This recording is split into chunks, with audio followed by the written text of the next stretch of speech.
KLH యూనివర్సిటీలో అంతర్జాతీయ AI మేధా సదస్సు ప్రారంభోత్సవం జరిగింది. ఈ కార్యక్రమంలో ముఖ్య అతిథిగా పలువురు ప్రముఖులు పాల్గొన్నారు. మొయినాబాద్, అజిత్ నగర్ రెవెన్యూ పరిధిలోని కేఎల్హెచ్ యూనివర్సిటీలో ఏఐ టూల్స్పై విద్యార్థులకు అవగాహన కల్పించేలా నేడు, రేపు 2 రోజుల పాటు సాంకేతిక కార్యక్రమాలు నిర్వహించనున్నారు. అంతర్జాతీయ సదస్సు స్థాయిలో అత్యంత ప్రాధాన్యత సంతరించుకునేలా సాంకేతిక రంగంలోని తాజా ధోరణులపై అధ్యయనం చేరున్నారు. థింక్ ఏఐ సదస్సులో ప్రపంచవ్యాప్తంగా ఉన్న పరిశోధకులు తమ పరిశోధన పత్రాలను సమర్పించారు. మొత్తం 108 పత్రాలు అందగా వాటిలో ఉత్తమమైన 28 పత్రాలను CCIS పుస్తక శ్రేణిలో ప్రచురణకు ఎంపిక చేశారు. ఇక ప్రపంచం నలుమూలల నుంచి ఈ సదస్సును సందర్శించిన పలువురు పరిశోధకులు తమ అనుభవాలను పంచుకున్నారు. University in place of second word, right? How do I know how to translator know where it's written in Hindi? The translator expects a Hindi text. Office. Again, जा रहा हूँ is a Hindi. So you can simply write जा रहा हूँ. Language. Also the Roman thing is very less. In India, we all text in Roman only.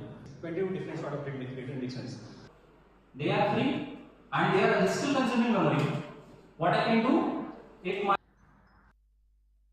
మేము ప్రతి సంవత్సరము December మంత్లో ఇంటర్నేషనల్ కాన్ఫరెన్స్ కండక్ట్ చేస్తాము. అది గత 3 years నుంచి ఈ కాన్ఫరెన్స్ కండక్ట్ చేయడం జరుగుతుంది. As part of this conference మేము ఎమినెంట్ పర్సనాలిటీస్ని పిలిపించి వాళ్ళ ద్వారా ఏఐలో ఉన్న లేటెస్ట్ టెక్నాలజీస్ గురించి లెక్చర్స్ డెలివర్ చేయడం జరుగుతుంది. అలాగే స్టూడెంట్స్కి కానీ రీసెర్చ్ స్కాలర్స్ కానీ వాళ్ళు రాసిన ఆర్టికల్స్ని ఇక్కడ ప్రజెంట్ చేసుకొని దాన్ని స్ప్రింగర్లో పబ్లిష్ చేయడం జరుగుతుంది. ఇది గత 3 years నుంచి కంటిన్యూస్గా ఒక పీరియాడిక్గా యాన్యువల్గా జరుగుతున్న యాక్టివిటీ. అందుకోసం చాలామంది ఎమినెంట్ ఫ్యాకల్టీ, స్టూడెంట్స్ అందరూ ఈ లెక్చర్స్ వినడానికి ఈరోజు వచ్చారు. నెక్స్ట్ ఫ్యూ ఇయర్స్లో కూడా కంటిన్యూస్గా మేము ఈ కాన్ఫరెన్స్ని కండక్ట్ చేయడం జరుగుతుంది. Think AI third international conference నిర్వహిస్తున్నాం.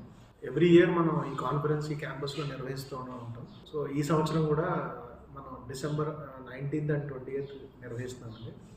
సో దీనికి కీనోట్ స్పీకర్స్ కింద ప్రొఫెసర్ యజ్ఞనారాయణ గారు from IIIT Hyderabad and doctor Sharada madam from ICAR scientist and Aftab గారు ఫ్రమ్ టెక్నాలజికల్ యూనివర్సిటీ బెర్లిన్ నుంచి కూడా వచ్చారు. సో ఇందులో ఆల్మోస్ట్ 150+ పార్టిసిపెంట్స్ ఉన్నారు. సో ఈ కాన్ఫరెన్స్ యొక్క ముఖ్య ఉద్దేశం అంటే AI and AI enabled technologies గురించి చాలామంది researchers, industry experts, research scholars, academicians papers submit చేయడం అనేది జరిగింది. టోటల్ 108 పేపర్స్ వచ్చాయి. 108 పేపర్స్లో మనం 28 పేపర్స్ని యాక్సెప్ట్ చేసాం. ఈ కాన్ఫరెన్స్ 2 days నిర్వహించబడుతుంది, డిసెంబర్ 19th and 20th. ఏంటంటే మేజర్ ఏంటంటే స్టూడెంట్స్ ఏఐ గురించి తెలుసుకోవాలన్నా లేదా ఏఐలో ఎట్లా పనిచేయాలని తెలుసుకోవాలన్నా సరే అందులో ఉన్న లేటెస్ట్ టెక్నాలజీ గురించి ఎక్కువ ఎంఫసైజ్ చేసి పేపర్స్ అన్ని సబ్మిట్ చేయడం జరిగింది. సో కంటిన్యూస్గా పేపర్ ప్రజెంటేషన్స్ అనేవి జరుగుతున్నాయి. సో దీనికి ఎంత సక్సెస్ అవ్వడానికి కారణం మా అకాడమిక్ లీడర్షిప్ టీం, అది కాకుండా మా యూనివర్సిటీ మేనేజ్మెంట్ ఇప్పుడు ఈ కాన్ఫరెన్స్ని సపోర్ట్ చేసి ఇంత గ్రాండ్ సక్సెస్ చేసినందుకు మా మేనేజ్మెంట్కి కూడా చాలా థ్యాంక్స్ అండి. ఏఐ ఆ ఫీల్డ్ రిలేటెడ్ ఫాలో అవుతున్నా లేదా తెలుసుకోవాలనుకున్నా డెఫినెట్గా కేఎల్ వాళ్ళు రిలీజ్ చేసే వీడియో ఆ కీనోట్ స్పెసిఫిక్లీ చూడండి. దాని తర్వాత కూడా నేను డిఫరెంట్ సెషన్స్ అంటే పేపర్ ప్రెజెంటేషన్స్ కూడా చూశాను. Wide variety of use cases, for example అగ్రికల్చర్లో ఏఐ ఎట్లా యూస్ చేయాలి, లేదా స్పేస్లో ఎట్లాగా, లేదా మీ కిన్షిప్ అంటే మీ ఫాదర్ కానీ మీ మదర్ కానీ ఫేషియల్ రికగ్నిషన్ ఏఐ యూస్ చేసి ఎట్లా చేయొచ్చు. సో ఇవన్నీ చాలా డిఫరెంట్ యూస్ కేసెస్.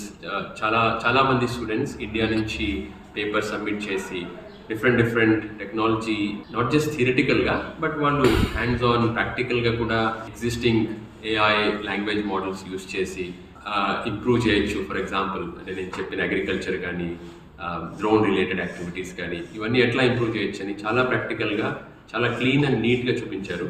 సో ఒకవేళ మీరు ఇంట్రెస్టెడ్ ఉంటే డెఫినెట్గా స్ప్రింగర్లో రిలీజ్ అయ్యే ఆర్టికల్స్ కానీ పేపర్స్ కానీ డెఫినెట్లీ సబ్స్క్రైబ్ చేసి షూర్ మీకు మంచి పర్ఫెక్ట్ యూస్ఫుల్ ఇన్ఫర్మేషన్ అయితే